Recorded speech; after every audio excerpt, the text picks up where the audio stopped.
All right, what's up everybody? Welcome back. Got another reaction video for you guys today, but this one is a little bit different. This is going to be my first non-music, non-XG reaction. I've been kind of fishing for some interesting stuff to look at, to react to. I ran into this video of why we all need subtitles. Kind of seems a bit interesting to me. I don't use subtitles on the regular basis. I do when like the audio is bad and I can't hear. I typically do not watch movies with subtitles, so I'm very curious on what the reason is behind why they think why we all need subtitles. So yeah, I thought this might be an interesting video to look at, so I'm gonna check it out. If you guys have any other interesting videos that you think I may be interested in looking at, just send them my way and I'll start reacting to them. Okay, all right, so let's get into it. Why we all need subtitles. I watch a lot of movies and TV, on the train, at home, in the movies, while working out, doing dishes, in the bath. But no matter where I'm watching, I find myself constantly doing this one thing. I think it'll always be alright. What? I think it'll always be alright. I think it'll always be alright. I think it'll always be alright. It turns out this isn't unusual. I mean, that would make sense, right? Like if there's something that you can't really understand in a video, you turn on the subtitles to check out. That's kind of what I do. That's how I use the subtitles. We polled our YouTube audience, and about 57% of people said that they feel like they can't understand the dialogue in the things that they watch unless they're using subtitles. But it feels like this hasn't always been the case. So to figure out what was going on, I made a call. Hi, my name is Austin Olivia Kendrick. I'm a professional dialogue editor for film and TV. I basically perform audio surgery on actors' words. Do you watch with subtitles? I do, actually. I do, a lot of the time. So why do you think that we all feel like we need subtitles now? I get asked this question all the time. All the time. It's something that it doesn't have a simple, straightforward answer. It's very layered and very complex. And after talking to Austin for almost 2 hours, it's true. It's a very layered and complex topic. But everything kept pointing back to one main thing. Technology that got us from this You should be kissed and off. No, Richard, no, what has happened to your life? to this. Mom, I just woke up. A slim waisted. Let's start with microphones. I'm very curious. I'm going to use this clip from Singing in the Rain to show how mics used to work. Here's the mic. You talk towards it. The sound goes through the cable to the box. A man records it on a big record in wax. This scene illustrates some of the difficulties and intricacies of early sound recording. Mics were big, bulky, temperamental, and required creative solutions to be hidden. They were wired and recorded onto hard memory, like wax and eventually tape. I never seen that before. No matter how many actors were in a scene, all sound got recorded to one track. So performers had to be diligently focused and facing a certain angle so that their words could be picked up. Otherwise,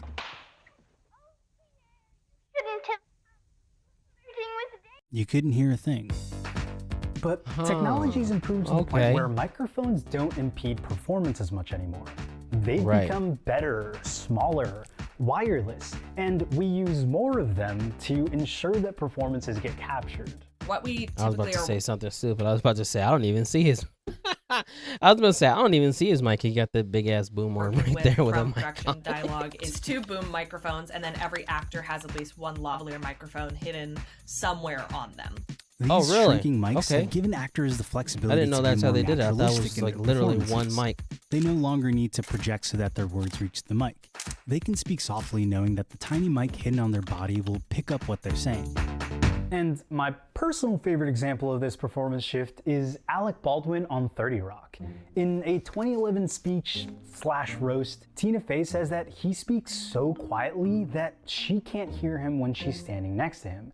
And then you play the film back and it's there somehow. Just listen to this whisper off between him and Will Arnett. I'm not afraid of you. Yeah. Well, you should be. Let's just see how it all shakes out in the meeting. Naturalism isn't always the best for intelligibility though. Take That reminds me of like Matthew McConaughey because he's always he's always whispering in his and it's not always, but that's what he's known for, whispering in his. Tom Hardy, an actor that I personally love. Useless machines. And if we don't want a repeat of the excess and wastefulness of the 20th century, then we need to teach our kids about this planet, not tales of leaving it. You know, one of those useless machines they used to make was called an MRI. And if we had any of those left, the doctors would have been able to find the cyst in my wife's brain before she died instead of afterwards. And then she'd have been the one sitting there listening to this instead of me, which would have been a good thing because she was always the calmer one. You're not that guy, pal. You're not. But who famously is a mumbler. Your ass would still be floating around in Missouri right now if it wasn't for me. I mean, the mic Okay, picked yeah, I that have no line clue up what he fine. said. Like, we can definitely hear that he's talking. He's saying something. But once Yeah, he's that saying mumble gets something, but I don't know recorded, what the it's hell he's onto a saying. dialogue editor's shoulder to make it as intelligible as possible. And that was a That's lot I harder didn't when even everything know. was analog. While you could pick the best takes and physically splice them together, if some piece of dialogue Are you serious? This is how they edited audio back then? You had to cut it and stitch it back to get. I guess that makes sense, but damn. Oh no, Was yeah, no, I truly would. impossible to Wow. understand, then actors will come in and re-record those specific lines in a process called ADR, or Automated Dialogue Replacement, which you can see Meryl Streep do in this scene from Postcards from the Edge. There's enough money in the world to further a cause like yours.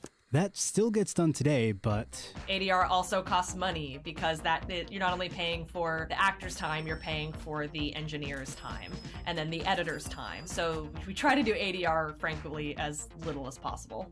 And so a lot of her job Now is everything's digital now. Why can't I? That kills. Woo, that kills me, man. You physically had to cut the tape, have them come in, record something else, cut that off of that tape, and stitch that with however you do it, tape or whatever, onto the other tape, audio tape, and put it back all together. That is making words that's sound crazy. better. The show I'm currently working on, I remember in the middle of this one word, there was just this loud metal clang that I couldn't remove. So I had to go in and I had to find an alternate take of it that fit, and then I had to fit it to the movement of her mouth in that moment and then push it in. And once she's done with it, it's sent off to a mixer who works to make sure the frequencies of the sound effects and music don't overlap with the frequencies of the human voice. Something that's only possible now that the world has moved away from tape and into digital recordings. Right. That is a big challenge, carving out those frequencies, that space amongst every other element of the mix for the dialogue to be able to punch through. See, I don't know none. I obviously all this stuff, like, I don't know nothing about this, but I do know that whenever I started doing this, and I knew that I wanted to have everything, like all my audio and video, I wanted it on separate tracks. I wanted my video on separate tracks. I wanted every single audio source on a separate track so I can have more, more editing, more flexibility over, volume and tone and all the. I don't know nothing about this. This is out of my ballpark. But I do know that when you have that type of flexibility over whatever you're editing, you can make your stuff sound a heck of a whole lot more. And sound does matter. Sound does matter. I would argue to say the sound probably matters more than visual clarity sometimes. Because if you can't see it, at least you can hear it. Or if you can't hear it, then it's like, well, what the heck, So sound is very important, man. Like, that's one of the reasons why when I first got this mic, I was trying my best to try to get it to sound as good as I can. I got everything on arms now. Like, my computer was sitting over here to my right, like literally right next to my mic. But now I said, screw it. I went and I got a laptop mounting arm, and now it's like sitting over here on this arm. I don't know if I can get it in there, but it's sitting on this arm. And now I'm hoping that the sound of the fan is definitely not getting picked up by the mic, because this freaking laptop can get loud, like really loud, you know. And then, you know, I put my monitor on an arm as well. But yeah, dude, like I understand sound is really important. So and not be all I just didn't know muddied it was up like by any other sounds crazy that like this. exist in that band of They frequencies. do this in But all even movies. with all that work, lines of dialogue can still be hard to understand. The kind of feeling has been, if you want your movie to feel quote unquote cinematic, you have to have wall-to-wall bombastic loud sound. A lot of people will ask, like, why don't you just turn the dialogue up? Like, just turn it up. And if only it was that simple. Because a big thing that we want to preserve is a concept called dynamic range. The range between your quietest sound and your loudest sound. If you have your dialogue that's going to be at the same volume as an explosion that immediately follows it, the explosion is not going to feel as big. Yeah, you need that contrast in volume in order to give your ear a sense of scale. But the thing is, you can only make something so loud before it gets distorted. So if you want to create that wide dynamic range, you have no choice but to push those quieter sounds lower instead of pushing the louder sounds louder. So explosions go up and dialogue comes down. Which brings us to the Christopher Nolan of it all. A separate structure within the other. Nearly every film of his has been criticized for its hard-to-hear dialogue that essentially begs for subtitles. But as his headline explains, he likes it that way. According to an interview in a book called The Nolan Variations, he said that he gets a lot of complaints, even from other filmmakers, who would say, I just saw your film and hey the man, dialogue... no matter what, you could talk all you want about this man's sound, but his movies are fantastic. And I just seen that they re-released Interstellar into movie theaters. I really wish I can go see it because I've never seen it in movie theaters, but I've seen it outside of movie theaters, and that's like easily one of my most favorite movies of all time. Like, this dude knows how to make movies. Is inaudible. You can talk all you want about the his sound. It was or kind whatever, of the whole enchilada of how he had chosen to mix it. Really in his good. 2017 interview with IndieWire, he said, "We made the decision a couple of films ago that we weren't going to mix films for substandard theaters." And this is kind of the crux of the matter. The content that we watch here and Substandard here, theaters like Adobe and like IMAX, like he's you know, he's mixing his sound for those type of movie theaters because that's where his movies are. They're in IMAX or Adobe. I love going to like Adobe theaters. I don't know how many of those are around, but AMC has one auditorium where I live, and it's got a Adobe Vision, I think, or Adobe Sound or whatever. It's the best thing I've ever heard in movie theaters. I mean, IMAX is good. You got the big old screen or whatever. But Dolby has the big screen. It's just not as big as IMAX. But the sound, I don't want to say it's night and day between Adobe and IMAX, but it is really night and day between Adobe and a normal theater. And it's got the edge over IMAX in terms of sound. and here is not mixed for us primarily. Re-recording mixers mix for the widest surround sound format that is available. Typically, like big release films, that is Dolby Atmos, which has true 3D sound up to 128 channels. The thing is, if you're not at a movie, there's 120 up to but 128 channels, bro. So you have 100, like at most you have 128 speakers. Is that how it goes? Bro, that's nuts, movie theater bro. that can showcase the best sound Hollywood has to offer, you can't experience all of those channels. So after the movie is mixed for the 128 Atmos tracks, somebody has to create a separate version of the film's audio where all those same sounds live on 1 or 2 or 5 tracks. I got you. This is called down mixing. Down mixing is the process of taking that biggest mix and folding it down into formats with lesser channels available to it. So say Atmos down to 7.1 or 7.1 down to 5.1 or 5.1 down to stereo, stereo down to mono. Unlike old TVs that were Bruh, if you asked me this before I started, I wouldn't have ever known. I would have never known all this goes into just sound mixing Gigantic in and terms had of a ton like of space for movies. speakers. TVs today are super thin. Like this one that I have in my living room is about the same thickness as my iPhone.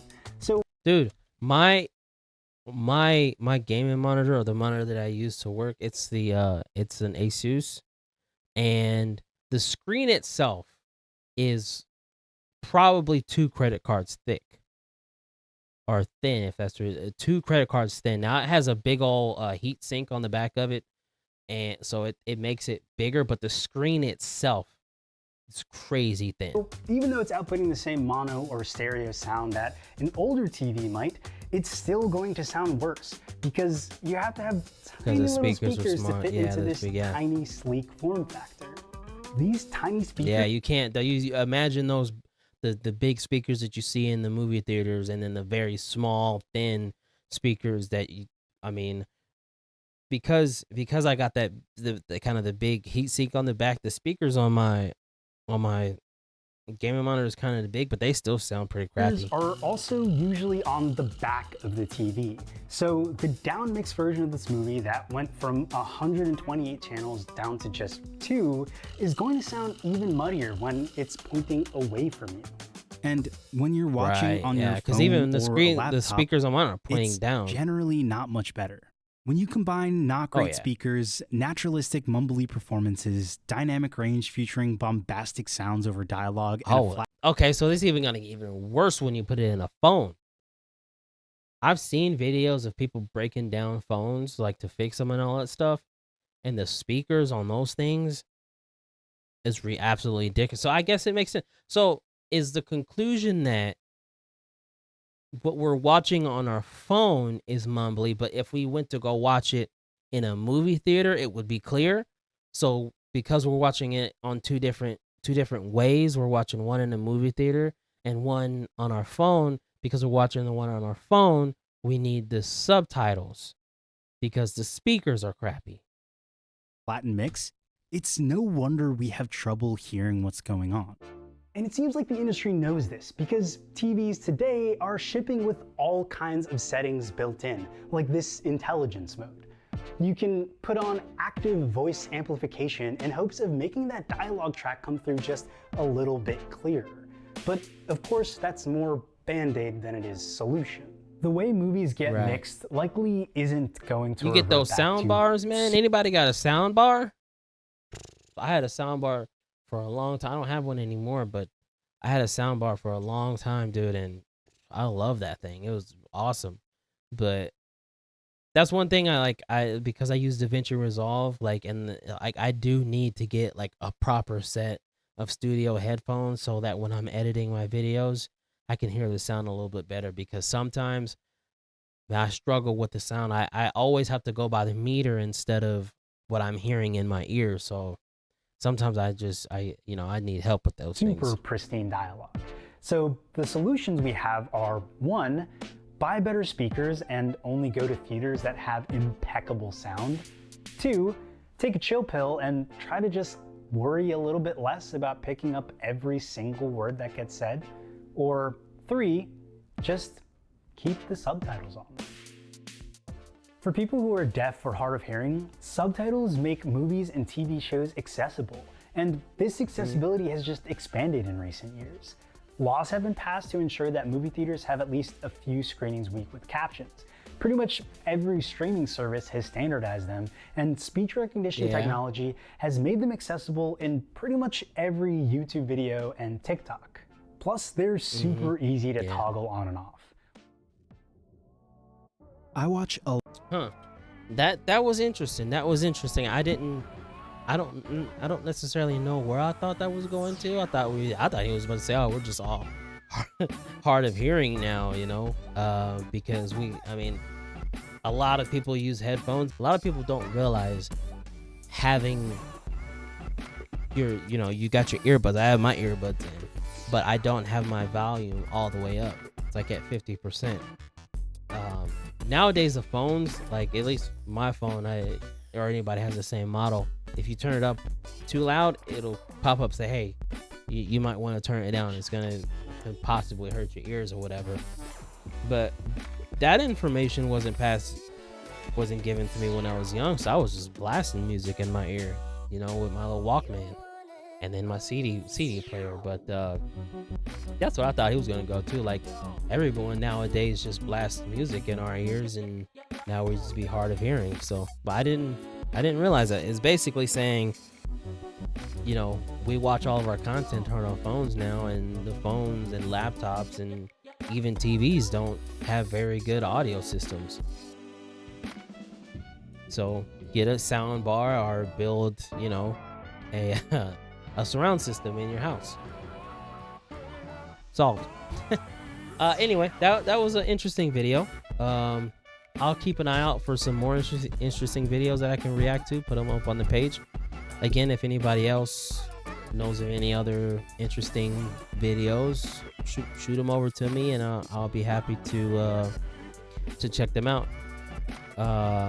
With that being said, love, peace, positivity. You guys have a good one.